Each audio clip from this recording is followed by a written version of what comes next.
Greetings and salutations, and welcome back to Quest for Glory 4. Right, so let's visit with the locals, shall we? You! How did you get here? Why are you here? Few strangers come to Mordavia. I am the Burgomeister.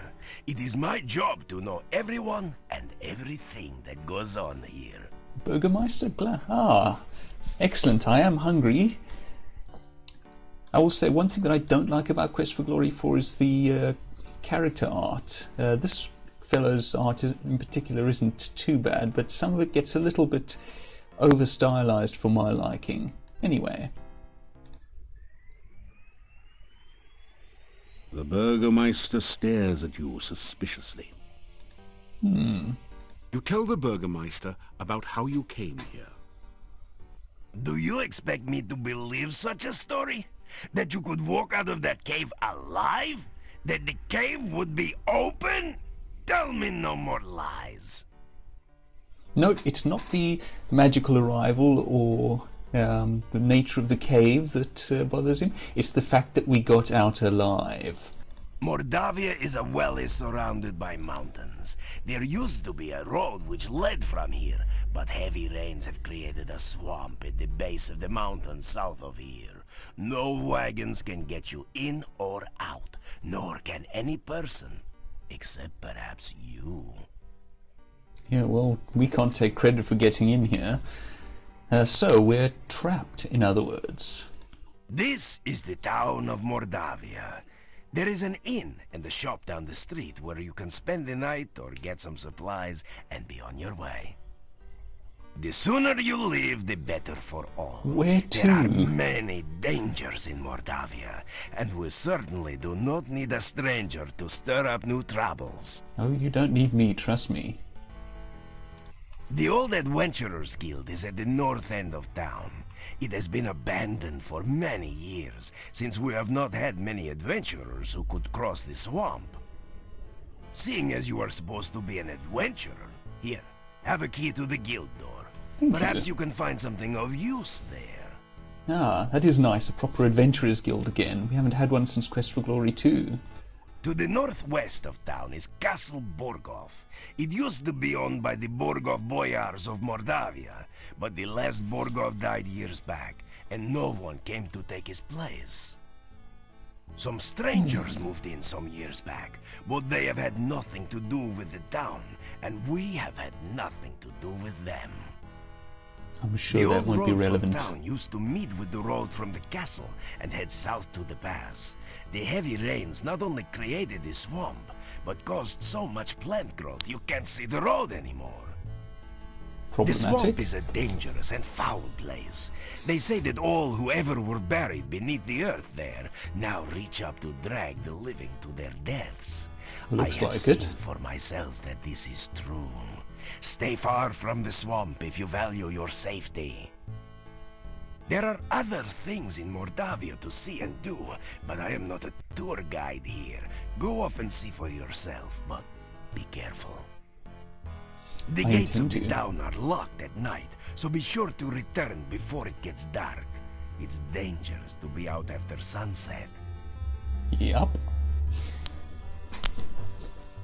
And we will be going into that swamp, I believe, but not until much later, I think. This general store is cheery and well lit, thanks to the warm hearth. The first things that you notice are the cats. They seem to be everywhere. I like this Then you see place. the shopkeeper, sitting on her rocking chair as she knits. She's a very, sturdy-looking woman. Uh-huh. So, you're the stranger in town. I've heard all about you already. Kitty. The cozy cat conveys a calmness most common in comfortable confine. What would you like to know about? Someone who's actually willing to tell us rumors. This is a change. Yeah, Bella's a good woman. She's the one who really runs the inn. Her husband just gives orders. Someday she'll give Yuri a piece of her mind, and good for her. The things she puts up with. Bella, she was a pretty woman not long ago. Was not called Bella for nothing. Losing her only child really aged her. What a tragedy. Yeah, we'll be hearing more about that later, I believe. Werewolves are gypsies, no question about it. They change into wolves at night, eating anyone they can get.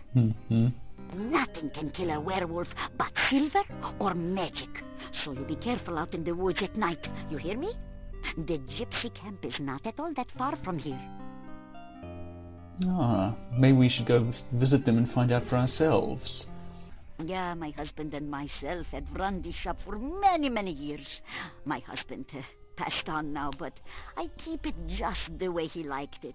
A well-run shop is a busy shop, he always used to say. Oh. Not very busy anymore, what with the swamp. But I try to keep it going the best I can. Mostly housewares, but a few items that might interest you. Kind of sad, but anyway, let's purchase some goods. How much do I have actually? Hold on. How much do I have? 22 crowns, 68 kopecks. Okay, so not too bad. I don't want to repeat the mistake of Quest for Glory 2 and end up with too little money, although I don't think there's a lot to be bought here. Still, better to play it safe. These are in kopecks, so that's not too bad. We will want everything. Start with some trail rations. Yeah. Oh, that's right. I have to buy. First, select the... That is a pain. I can only buy one at a time. And no bargaining, it seems. Okay, so we have some those. Let's buy that, and First, select the... we'll buy a couple of those.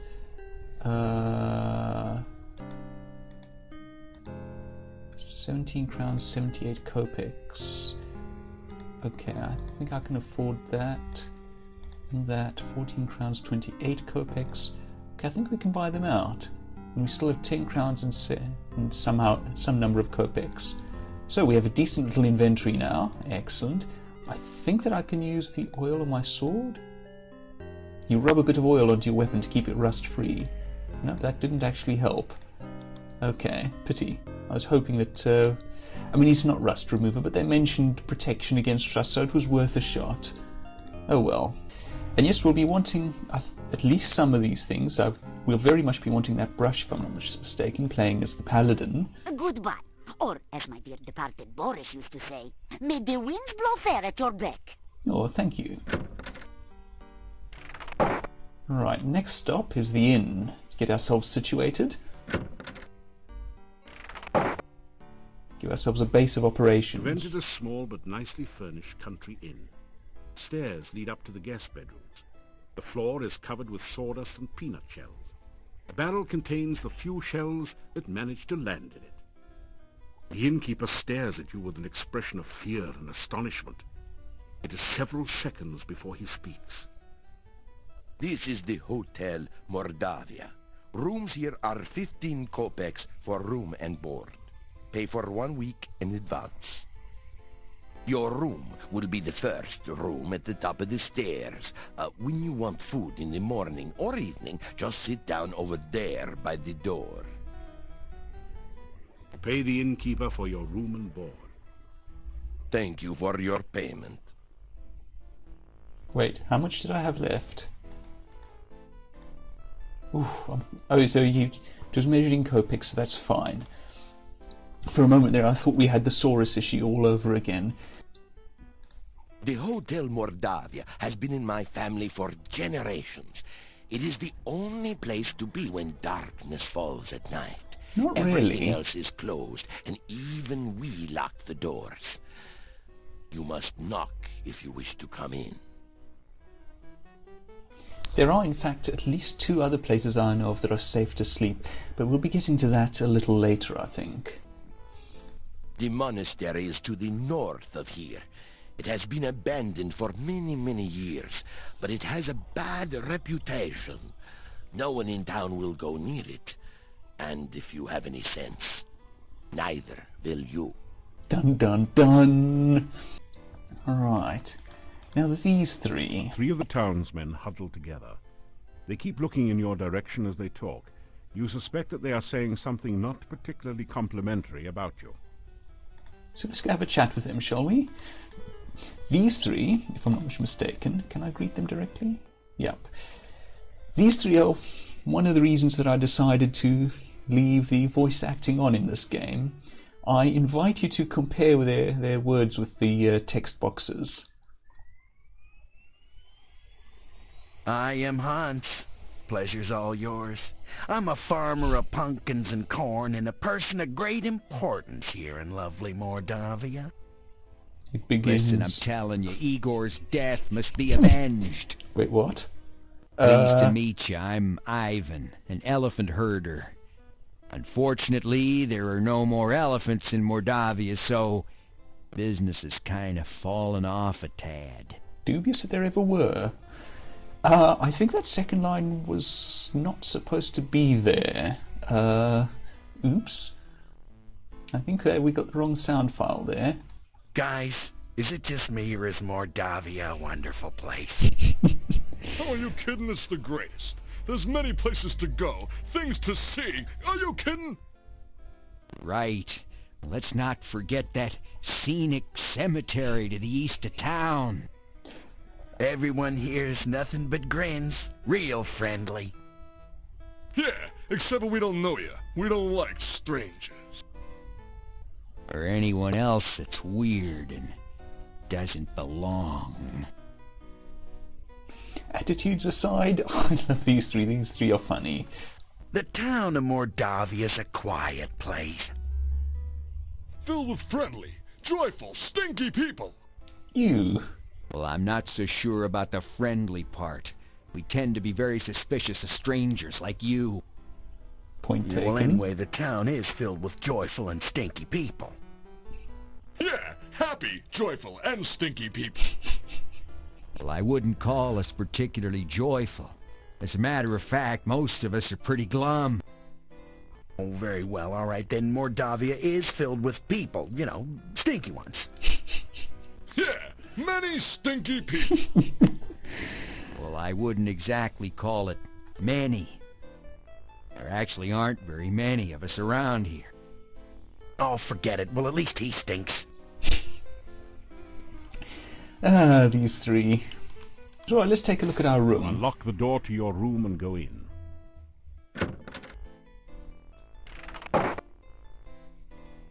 Usual amenities. Nice chest, a bed. There's even a candle here and a window. The townspeople have a poor opinion of people whom they see climbing out of windows and over roofs.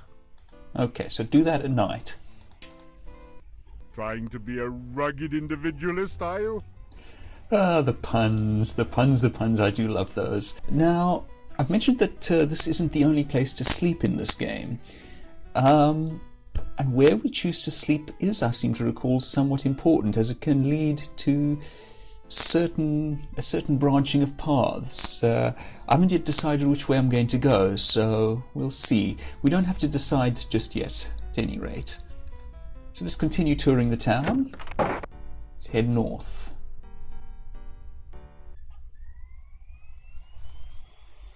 As you enter the northern part of the town, you hear the sound of a chisel chipping away at a stone block. A man is carving gravestones at one end of the street. Your attention quickly moves from the stone carver to the ominous Gothic building in the center of the street. There is definitely something not right about this structure.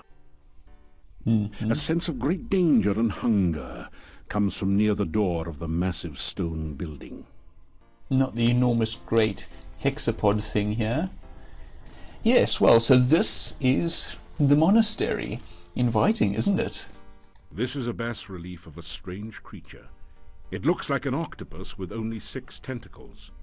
You have a creepy feeling as if it is looking right back at you. Yep. Probably because I think it is. You introduce yourself to the gravedigger. Me, Igor.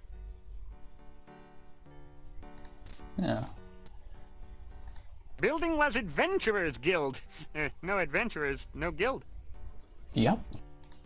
Oh, this day job. Also work graveyard shift. Little graveyard humor there. He has plenty of that. Igor dig graves in cemetery. Igor put dead person in grave. Igor cover dead person with dirt. Igor put headstone on grave. Oh, plenty job security around here. Business is piling up. Little graveyard humor there. Again. And yet we wouldn't call him a grave person. Not yet. This weather-beaten boarded-up door once sported a painted sign, but you can no longer read it. That is what remains of the Adventurers Guild. Inspiring. Using the key the Burgomeister gave you. Inspiring looking place, isn't it? Ah, and the interior... Well, at least there's this traditional moose head. Now, if I recall correctly, if we were a thief, this... There is an empty picture frame above the bookshelf. Either somebody thought the wall itself was a piece of art, or a thief has been at work here. would provide access to the adjacent Thieves Guild. Not that there's much in there, but there is some side questing for the thief. But that's not for us. There are a number of books on the shelf, including Hero Magazine's Golden Guild Guide to Mordavia, Flora, Fauna, and Folklore. Believe it or not, reading is actually kind of important in this guild. So let's start reading, shall we?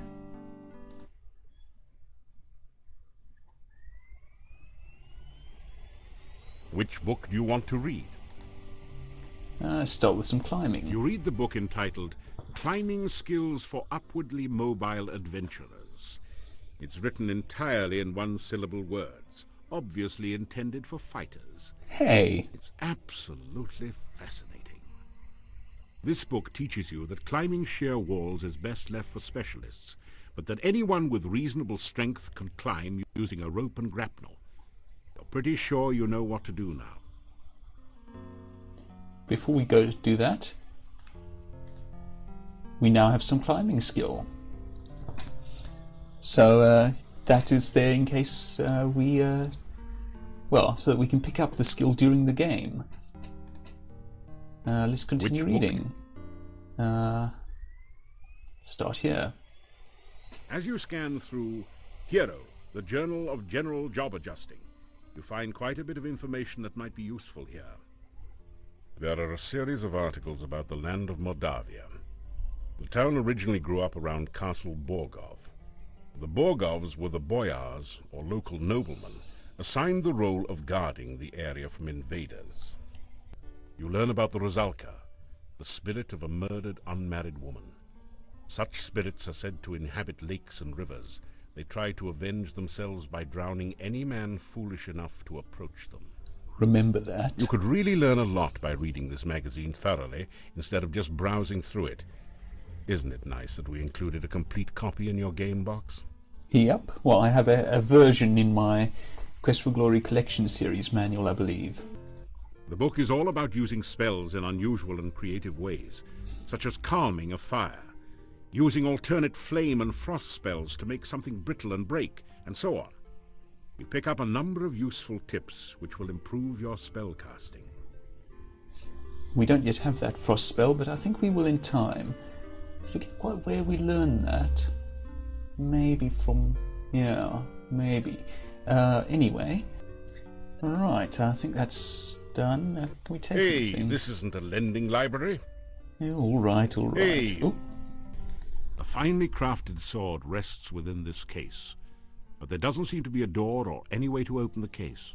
We could use that Attack upgrade. needs. Break glass in emergency. Okay. The portrait of an adventurer long gone hangs on the wall here. A small plaque at the base reads, Piotr, Paladin. Remember that name. The painting shows a proud-looking adventurer standing on an obviously defeated dragon. It might have had more impact if the dragon wasn't just as obviously winking. The plaque says, Wish you were here in Silmeria, Dunstan. Next game. I don't know whether we ever beat Dunstan, but next game. This desk holds the adventurer's logbook, a quill pen, and an inkwell. Quite how the Incas survived, I don't know. But You sign your name into the adventurer's logbook with a flourish. It's almost become a habit by now. other than Quest for Glory 3, that's something we do in each of the games, I believe. You read in the adventurer's log about some of the exploits of past adventurers in Mordavia. Prominent among them is the story of Piotr and the Dark One's cult. Yes. Near the end of the book, Piotr tells how he led the armies against the Chernovi cult outside the Dark One's cave. The fighters were trained soldiers, but the cult members fought like madmen. Suddenly the cult members changed their forms and became grotesque monsters. Many of the soldiers panicked and ran. The battle was nearly lost. Then Piotr heard the voice of Irana. "By all my will, I banish you to..." The voice was cut off. The cult members screamed and ran. Piotr entered the cave and searched for some sign of life. All he could find were the grotesque remains of cult members. The only sign of Irana was her magical staff lying on the ground. Piotr picked it up and left the cave, knowing that Irana was beyond his help. Piotr then tells how he brought the staff back to town and placed it in the town square. A garden of flowers instantly sprang up around it. Near the end of the book, Piotr tells that he was going to seek out the rituals of the Dark One and destroy them. There are no later entries. Remember that staff that we saw as we entered town? That was Irana's staff, and indeed, the fate of Irana is an important part of this game, which is, again, one of the reasons that this one stands somewhat high in my esteem. I actually find it difficult to rank the Quest for Glory games after Quest for Glory 3, but anyway. This is a long, sturdy-looking rope with a grapnel hook attached to one end. Okay, apparently we get it here.